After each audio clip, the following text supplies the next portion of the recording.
Carta de Paulo aos Romanos, capítulo 8.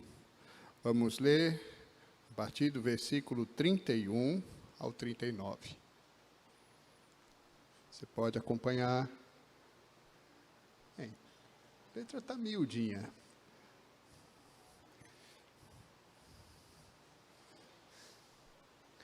Ficou bem miudinha. Pegue na sua Bíblia. Já aumentou mais. Vamos lá? Que diremos, pois, à vista dessas coisas? Se Deus é por nós, quem será contra nós? Aquele que não poupou o seu próprio filho, antes por todos nós o entregou, porventura não nos dará graciosamente com ele todas as coisas? Quem intentará acusação contra os eleitos de Deus? É Deus quem os justifica. Quem os condenará? É Cristo Jesus quem morreu, ou antes, quem ressuscitou, o qual está à direita de Deus e também intercede por nós. Quem nos separará do amor de Cristo? Será tribulação, ou angústia, ou perseguição, ou fome, ou nudez, ou perigo, ou espada? Como está escrito: por amor de ti somos entregues à morte dia todo. Fomos considerados como ovelhas para o matadouro. Em todas essas coisas, porém, somos mais que vencedores por meio daquele que nos amou. Porque eu estou bem certo que nem a morte, nem a vida, nem os anjos, nem os principados, nem as coisas do presente, nem do porvir, nem os poderes, nem a altura, nem a profundidade, nem qualquer outra criatura poderá separar-nos do amor de Deus que está em Cristo Jesus, nosso Senhor. Amém. Baixe sua cabeça, feche seus olhos, vamos orar. Santo Deus, querido Pai, nós te agradecemos e te amamos com um imenso amor, sabendo que tu nos amaste primeiro. E como é bom saber desse teu amor, da tua graça e misericórdia por nós. Nos dá uma certeza, Senhor, como tu disseste na tua palavra, estarás conosco todos os dias até a consumação dos séculos, e estás aqui. E nessa certeza que estás aqui, é que nós pedimos, fala conosco. Já tens falado de várias formas e maneiras, mas continua falando pela ministração da tua palavra, que o teu Espírito Santo nos elucide, nos dê a direção. Ilumine nossos olhos, abra os nossos ouvidos e preencha o nosso coração com a tua palavra, vive e eficaz, em nome de Jesus. Amém. Que diremos, pois, à vista dessas coisas? Nós temos visto muitas coisas. Nós temos visto um tempo diferente de tudo que já passamos. Nós estamos vivendo uma realidade que talvez não sonhávamos viver. Circunstâncias que nos afastaram, nos deixaram isolados. Há pessoas que há mais de um ano não sabem o que é um abraço. Nossa, a Dilma já levantou o dedinho. E há muitos assim. Por quê? Não pode abraçar. Não pode o contato, não pode. Nós estamos na base do olhar. Nunca o olhar foi tão expressivo como agora. Nunca identificamos as pessoas pelo olhar como fazemos hoje. Não é? As máscaras encobrem a nossa feição, mas o olhar está ali. E como ele é importante. Estamos vendo isso. E que diremos, pois, à vista dessas coisas? E eu penso assim, como a palavra de Deus, ela é atual.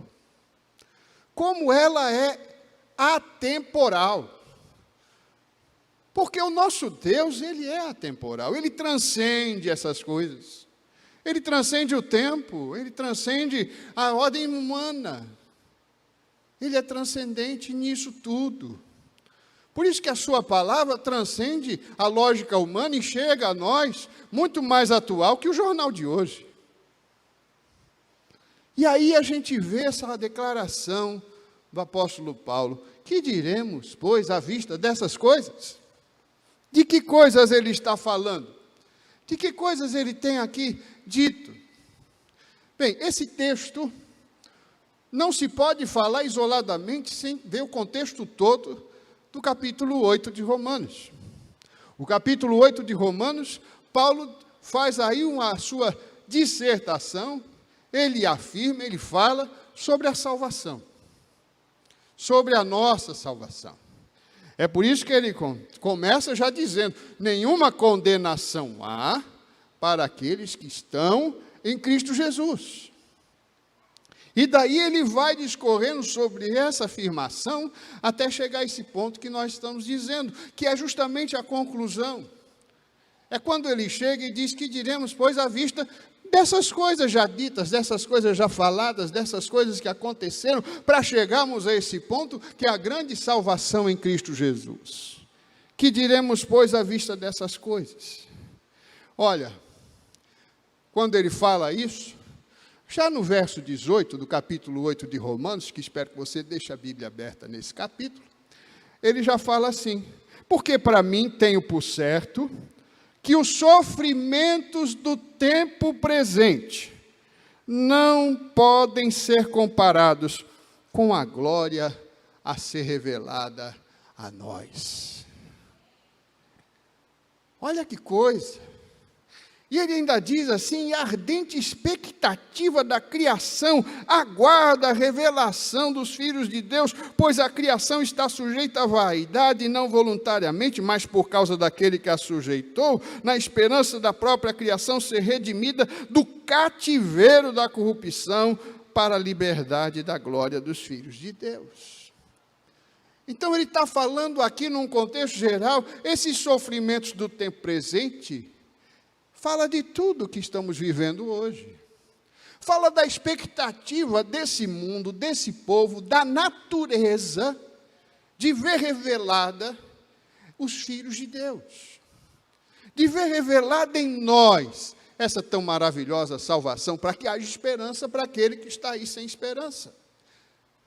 Vemos um mundo sem esperança, vemos um mundo andando em tropeços, vemos um mundo cego, andando em escuridão e ainda fecha os olhos para o restante de luz que aparece um aqui e outro ali, dizendo este é o caminho seguio. E aí o que nós vemos é esse sofrimento que a Bíblia fala de momentâneo. Não é uma coisa que vai ser para sempre. Não é uma coisa que a gente vai viver eternamente, porque até o apóstolo Paulo, dizendo aos Coríntios, ele assim o diz. No capítulo 4, versos 17 e 18, ele fala, porque a nossa leve e momentânea tribulação produz para nós eterno peso de glória. Assim, acima de toda comparação, não atentando nas coisas que se veem, mas na que não se vêem, porque as coisas que se veem são temporais, e as que não se veem são eternas. Então, que diremos, pois, à vista dessas coisas? Que coisas? Os sofrimentos que vemos nesse presente, essas coisas que nos fazem entender que há uma expectativa toda para que esse sofrimento tenha um propósito, algo que assim mostre que pode assim acontecer. E qual é o propósito disso? O que está acontecendo no mundo? Essa leve momentânea, lógico, para nós é leve e momentânea, porque o tempo que vivemos aqui é breve, comparado à eternidade que viveremos na glória. Amém? Se a nossa expectativa está nesse mundo, se a nossa esperança está nesse mundo e nessa vida, a Bíblia fala que somos os mais miseráveis dos homens. Mas se estamos na visão de que aqui é momentâneo, o eterno está nos aguardando, a nossa visão está no eterno. E é isso que o mundo quer ver. essa esperança, nesse olhar debaixo da máscara, que aponta para o eterno, que aponta para a esperança eterna, que aponta para algo além da morte, que aponta para algo além das trevas, que mostra uma luz, que o mundo quer ver essa luz. Que diremos, pois, à vista dessas coisas? O verso 28, ele diz assim: sabemos que todas as coisas cooperam para o bem daqueles que amam a Deus, daqueles que são chamados segundo o seu propósito. E aí a gente vê cooperar para o bem. Todas as coisas cooperam para o bem. Há muita gente que interpreta isso pensando que todas essas coisas são só as coisas boas. Porque se coopera para o bem tem que ser coisa boa. Não! Ele não está falando coisa boa. Ele está falando todas as coisas, sejam boas, sejam más. Seja luta, prova, seja vitória e conquista. Todas as coisas. Porque essas coisas contribuem para o bem. E que bem é esse? É o bem que ele fala que somos chamados para um propósito. E qual é esse chamado? O chamado, e essas coisas todas em cooperação, essas coisas juntas, essas coisas que Deus usa em favor dos seus filhos, Ele usa para nos moldar à imagem do seu Filho Jesus. Amém? Essas coisas são como aquela marreta e o cinzel na mão do escultor. Essas coisas vão sendo as marteladas que levamos na vida, que vão nos moldando. Leonardo da Vinci, entre muitas coisas que sabia fazer, era um exímio escultor. E uma das esculturas mais lindas que ele fez foi do rei Davi. Perfeita, maravilhosa, linda. Feita numa pedra de mármore. Mas, quando ele começou a esculpir, o que havia ali era uma pedra de mármore. Quem enxergava, quem olhava, via uma pedra de mármore. Ao final, se descobriu que debaixo daquela pedra de mármore, Davi em si enxergou o rei Davi, uma figura humana. Assim é Deus. O mundo olha para nós, só vê a rocha dura e fria. O que olha para nós vê uma coisa, às vezes, sem forma. Mas Deus enxerga em nós aquilo que está oculto. E aí, até que o mundo enxergue o que Deus já enxerga, essas coisas vão nos moldando. São essas coisas que vão dando as pinceladas, que vão dando as marteladas, que vão tirando, que vão moldando, que vão esculpindo em nós o caráter de Cristo. Amém? Então essas coisas cooperam para o bem. Essas coisas vão fazendo o seu propósito. Deus vai usando essas coisas a fim de sermos a imagem do seu Filho Jesus. Porque assim Ele nos chama. Há um chamado que Ele nos fez, há um chamado que Ele nos deu, há um chamado, um propósito para a nossa vida e um propósito para tudo isso. E esse chamado, que no latim é Ordo Salutis significa a ordem da salvação. E essa ordem da salvação significa o processo de salvação que Deus planejou para que eu alcançasse essa salvação em Cristo Jesus. E está expressa aí no versículo 29. E ele diz assim: portanto, os que de antemão conheceu.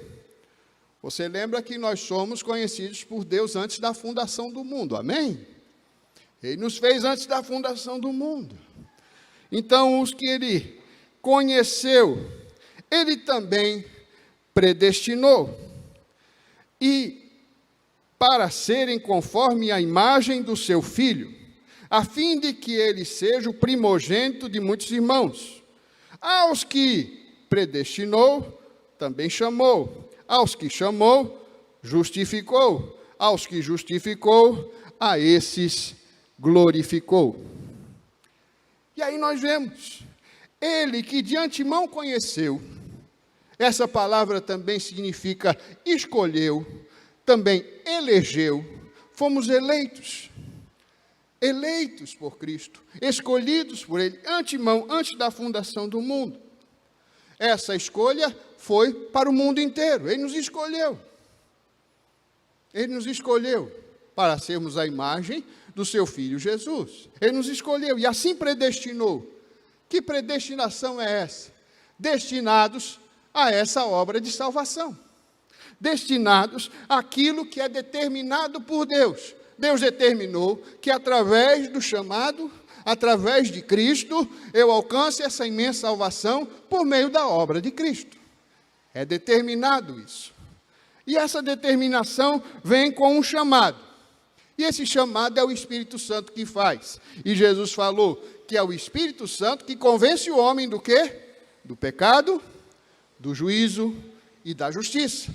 Esse Espírito Santo, ele vem e nos mostra esse poder de nos regenerar do pecado, esse poder de nos convencer pela justiça e esse poder de nos dar o arrependimento e fé pelo juízo.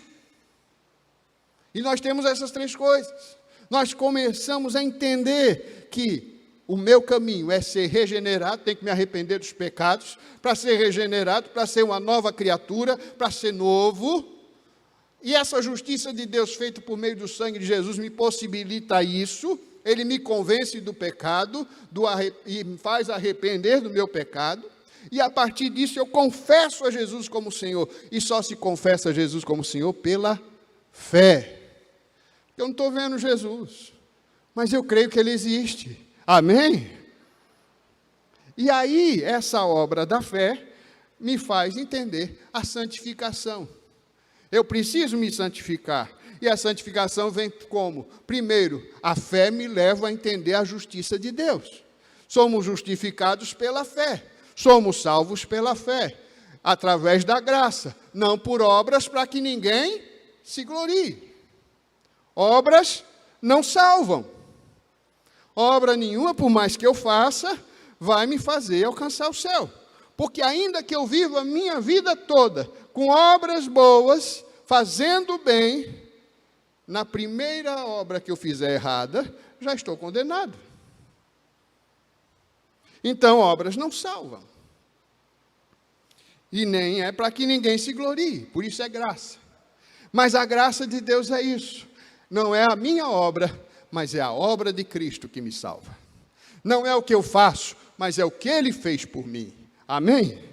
É essa obra de Cristo que me leva a entender isso e vai até a glorificação. Que é a glorificação? É o que me espera no futuro, depois dessa vida.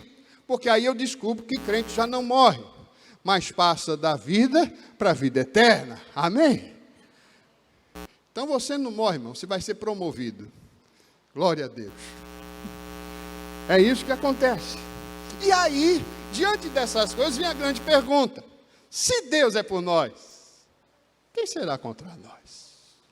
E aí? E como esse termo, às vezes, é usado erradamente? Como a interpretação disso, às vezes, é errada? Porque não se entende o contexto geral, está se falando de salvação. E aí, se Deus é por nós, quem será contra nós? Já ouvi gente falando isso em relação à virose, né? Em relação à pandemia. Não, Deus é por mim, e que virose vai ser contra mim? Opa! E o que eu falo a respeito dessas coisas? Desses sofrimentos do tempo presente? Dessas coisas que cooperam para o bem? Ou você não crê que essa pandemia também coopera para o bem? Pastor, como é que pode uma coisa dessa tão ruim cooperar para o bem? Olha para você. Olha para a sua casa. Olha para a relação que você está tendo com Deus agora. Olha para quanta coisa está acontecendo em sua volta. Olha para a percepção que você está tendo diferente. Ou você não mudou nada nesse ano de pandemia? Eu tenho certeza que alguma coisa aconteceu aí. Eu tenho certeza que alguma coisa você visualizou, você mudou no seu comportamento que não fazia antes. Alguma coisa você viu em Deus que não enxergava antes. Porque todas as coisas cooperam para nos moldar à imagem do Filho Jesus Cristo. Se Deus é por nós, o que ele está dizendo? Sim, Deus é por nós. Por quê? Porque Ele não poupou seu próprio Filho. É o que diz a palavra. Deus é por nós, porque Ele não poupou seu próprio Filho, antes o entregou. Deus é por nós, porque Ele nos deu a salvação por meio disso. E essa salvação é legítima, é eterna, é fiel, é para sempre. Não se tira, não se quebra, não se perde. Como é que eu posso perder? Gente, se obras não salvam, se obras boas não vão me salvar, como é que obras más vão me fazer perder? Não tem lógica. Se eu não fui salvo por obras dos homens, não é a obra do homem que vai me levar para o inferno, porque a obra de Cristo foi maior, e a obra de Cristo me garante a salvação. Por que eu digo isso? O próprio apóstolo, ele fala, Romanos 3,25, olha o que ele diz. A quem Deus propôs no seu sangue, como propiciação mediante a fé, para manifestar a sua justiça, por ter Deus, na sua tolerância, deixado impunes os pecados anteriormente cometidos, tendo em vista a manifestação da sua justiça, no tempo presente, para Ele mesmo ser justo e justificador daquele que tem fé em Jesus. O que Paulo está dizendo aqui, gente? Ele está dizendo, em outras palavras, gente, quem é justo e justificador é o Senhor. Quem fez a obra foi Ele. E Ele fez isso, não poupou seu Filho, mas o entregou. O sangue dele foi derramado em propiciação. E aí vem esse termo, aí você vai ficar naquela. O que é propiciação? Propiciatório era a tampa da caixa ali onde estava a Arca da Aliança. Ali era chamado propiciatório. Ali em cima se colocava o sangue do sacrifício. Era coberto do sangue. E quando o sangue cobria o propiciatório, significa que os pecados estavam sendo cobertos. Por isso que o apóstolo fala justamente sobre isso, que nós temos nossos pecados cobertos pelo sangue precioso de Jesus. Fomos cobertos. E esse coberto é justamente essa propiciação. O sangue que é vida nos tirou da morte. E o sangue precioso de Jesus nos purifica de todo o pecado. Essa é a propiciação, feita, como diz o escritor de Hebreus, uma vez por todas. Uma única vez. Se é uma única vez, e meu pecado foi propiciado, e o Senhor me declara justo e justificado, quem vai me condenar agora? Me diz. O juiz já deu minha sentença. O justo juiz já deu minha sentença. Qual foi? Inocente. Por quê? Por Jesus Cristo.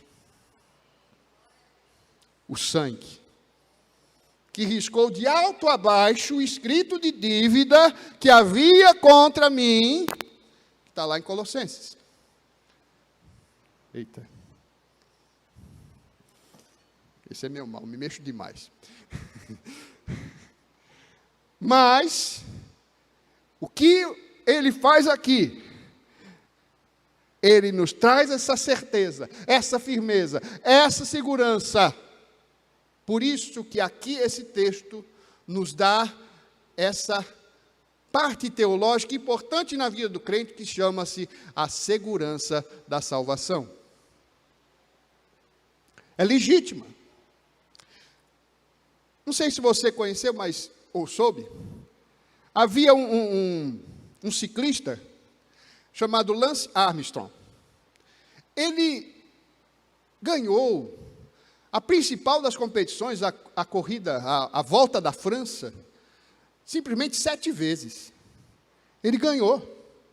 Fora outras conquistas que ele ganhou. Tremendo. Só que depois, no final da vida, ele declarou que fez tudo isso drogado. Estava sob efeito de drogas. O que aconteceu? Perdeu todos os seus títulos. Perdeu todos os títulos. Houve também um corredor chamado Ben Johnson. Ele era corredor dos 100 metros livres. E ele ganhou uma competição nas Olimpíadas. E ele, quando chegou, bateu o recorde. Quem o viu correndo, via que aquele homem corria, parecia que não estava fazendo nada, não tinha nem esforço. Chegava ali com aquela coisa que podia correr mais sem, tranquilamente. Só que depois, poucas horas depois, descobriram no exame antidoping que ele estava dopado, que ele tinha se drogado. Resultado, perdeu também todos os títulos. O que eu quero dizer isso? Que a salvação legítima, a salvação verdadeira, ninguém pode te tomar o título. Ninguém poderá te tomar o título. Porque é legitimada. Não é algo que você faz ou que você afirma com a boca sem convicção, sem novo nascimento, sem vida nova, sem testemunho. Não é aquela coisa, agora eu sou crente, vou para o céu, posso pecar à vontade. Pelo contrário, agora eu sou crente, eu vou para a glória, vou para o céu, sou salvo em Cristo Jesus, por isso eu tenho que honrar aquele que me salvou. E é por isso que o crente, ele luta contra o pecado. Já chegar para mim, mas pastor, por que tanta luta contra o pecado? É bom, meu irmão. Se você está lutando com o pecado, é porque o pecado é seu inimigo. Vê se o mundo luta. Não, porque está aliado, é a mesma coisa, não tem problema. Mas nós lutamos. Mas tem uma vitória maior. Jesus já pagou o preço pelo nosso pecado. E nós podemos dizer, eu não vou pecar. Ainda que no caminho você tropece de vez em quando, mas imediatamente aparece ali na sua consciência, eu posso me arrepender e alcançar a vitória de novo. Porque na hora H o Espírito Santo diz, meu irmão, dobra o teu joelho, volta para o Pai. Essa é a consciência do crente, essa é a consciência do salvo. Enquanto o mundo está nem aí. Entendeu? Por isso, o pecado é nosso inimigo. Lutamos contra ele. E podemos dizer não. Já o mundo não pode. O mundo não diz não. O aceita de bom grado. Se Deus é por nós, quem será contra nós? Tudo que tenta nos tirar do caminho de Deus é contra nós. Tudo que tenta nos fazer não nos moldarmos à imagem de Jesus e nos conformarmos com esse mundo, isso é contra nós. Por isso que Paulo diz, não vos conformeis com esse mundo, mas transformai-vos pela renovação da vossa mente, para que experimenteis qual seja a boa, perfeita e agradável vontade de Deus. Amém? Por isso, ele não poupou o Filho, e assim com ele nos deu. Esse é outro versículo interessante. O que ele diz aqui? E com ele nos deu todas as coisas. Nossa! E aí a gente fica pensando, nossa, que todas as coisas são essas? Que todas as coisas são essas? Ele está falando ali, aquele que não poupou, antes morreu e ressuscitou. Como não dará com ele todas as coisas? E essas coisas são todas as coisas que nos conduzem a sermos a imagem do seu Filho Jesus, que nos leva a sermos coparticipantes da sua natureza divina. Coparticipantes, herdeiros da mesma natureza, da natureza do Senhor. Como isso é possível? Pedro nos responde. 2 Pedro, no capítulo no capítulo 1, verso 3, ele diz assim: visto como pelo seu divino poder nos têm sido doadas todas as coisas, que conduzem à vida e à piedade, pelo conhecimento completo daquele que nos chamou para a sua própria glória e virtude, e pelas quais nos têm sido doadas as suas preciosas e muito grandes promessas, para que por ela vos torneis coparticipantes da natureza divina, livrando-vos da corrupção e das paixões que há no mundo. Amém? Grave isso. Ele nos faz coparticipantes com Ele, para experimentarmos nessa vida a glória divina aqui na terra, experimentarmos a natureza de Cristo em nós, experimentarmos esse poder de ver as circunstâncias aí e dar glórias a Deus, de ver os problemas acumulando, mas saber que temos esperança num Deus vivo. É isso que nos faz participantes dessa piedade, de olhar para o outro com compaixão, de olhar para o outro com sentimento de misericórdia. Tudo que Deus quer é realizar em mim aquilo que vai me fazer mais e mais semelhante ao seu Filho Jesus. E assim, quando eu descubro isso, quando eu entendo essa salvação, quando eu entendo essa obra maravilhosa, e o que Pedro fala é isso: vá buscar conhecimento dessa obra, entenda essa obra, viva essa obra, olhe para a obra que Ele fez por você. E aí é que vem a afirmação de Paulo. E aí, diante dessas coisas todas, fome, nudez, perigo, espada, diante dessas coisas, seja uma criatura criada, seja coisa do presente, seja passado, seja futuro, seja desânimo, seja solidão, seja o que for, diante dessas coisas, nada nos separará do amor de Deus, que está em Cristo Jesus. Como essas coisas podem nos separar daquele amor demonstrado na cruz? O amor foi demonstrado ali, quando Ele vai pelos nossos pecados sofrer no madeiro a nossa condenação. Quando Ele leva ali no madeiro a nossa pena de morte, quando Ele leva as nossas dores e enfermidades, o castigo que nos traz a paz estava sobre Ele, pelas suas feridas fomos sarados. Que cura é essa? É a cura do nosso lado morto pelo pecado, para sermos regenerados e vivos em Deus, pelo sangue de Jesus purificados. E aí, esse amor demonstrado na cruz, as coisas desse mundo não podem tirar, nada desse mundo pode nos afastar, porque Deus já provou que nos ama, e nada mais pode provar o contrário. Ele já provou. E o que eu quero dizer a você é que essa prova de amor continua hoje. Há um teólogo chamado Sproul, e certa vez ele disse assim: o primeiro Adão jogou a culpa do pecado na mulher, na esposa. O segundo Adão, que é Jesus Cristo, ele disse: não culpem a noiva, eu levo a culpa dela em mim.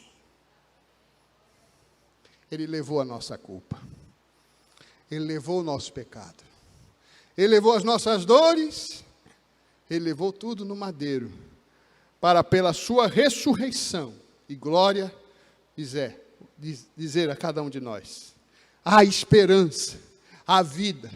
Confesse a Jesus como Senhor, creia que Deus o ressuscitou dos mortos e serás salvo, pois com a boca se confessa e com o coração se crê. Essa é a obra.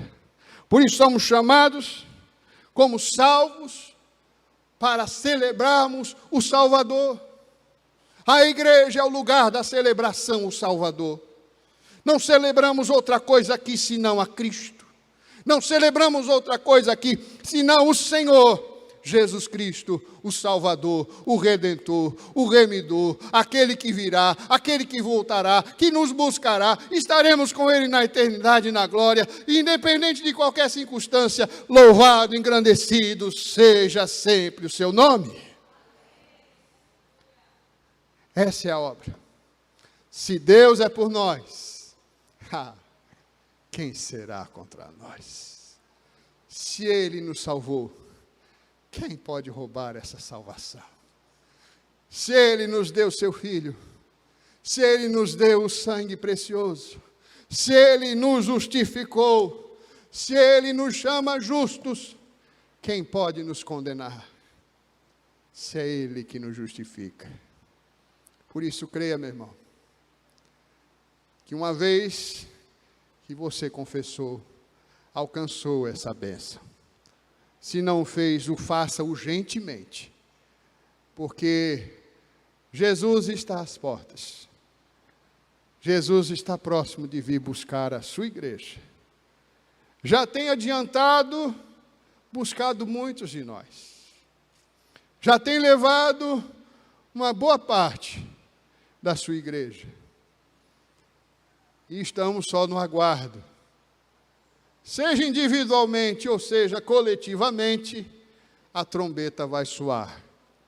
Esteja com os ouvidos atentos, o coração aberto e os pés firmados na rocha. Vamos ficar de pé? Vamos orar ao Senhor.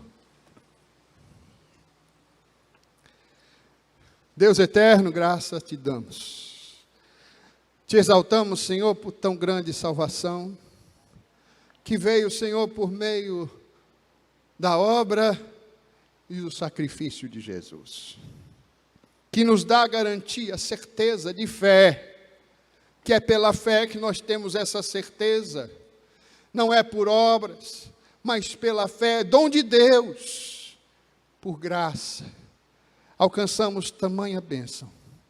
E essa segurança que temos, essa certeza que temos, o mundo não pode tirar. As coisas do mundo não podem tirar. Nada pode fazer, porque temos a segurança em Cristo.